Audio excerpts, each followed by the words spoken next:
Yo la team, on se retrouve pour un nouvel épisode Actu Mercato M numéro 6. Avant de commencer, si vous voulez me soutenir, abonnez-vous à la chaîne YouTube ainsi qu'au compte Instagram pour rater aucune des nouvelles actus concernant l'OM.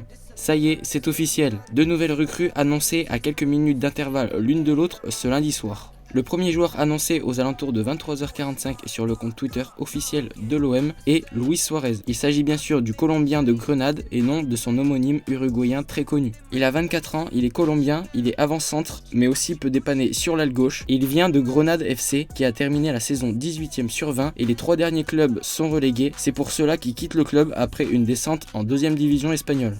Il a fini la saison avec 8 buts et 4 passes décisives pour 38 matchs joués, toutes compétitions confondues, dont 34 en tant que titulaire. Le montant de son transfert n'a cependant pas été encore évoqué. Il sera sûrement compris entre 10 et 12 millions. Il va signer un contrat de 5 ans dans les prochaines heures. Le second est lui plus connu et il s'agit de Jonathan Klaus. L'OM et Lens se sont entendus sur un montant d'à peu près 7,5 millions plus bonus.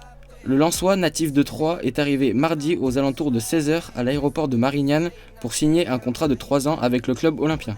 Il va avoir 30 ans en septembre, il est international français avec 2 sélections et il est arrière droit mais de préférence piston droit.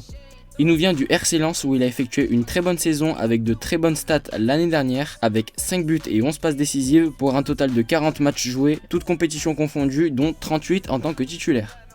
Pour la piste, Tchémoué Bakayoko, ce n'est pas un refus d'Igor Tudor de recevoir le milieu défensif français, mais bien un refus du joueur. Le joueur et son entourage se disent trop proches du PSG pour rejoindre le club rival. Ce n'est pas forcément une grosse perte pour l'OM, car ce n'est pas le profil typique recherché par Tudor pour jouer dans son système avec 2 milieux qui jouent à même hauteur.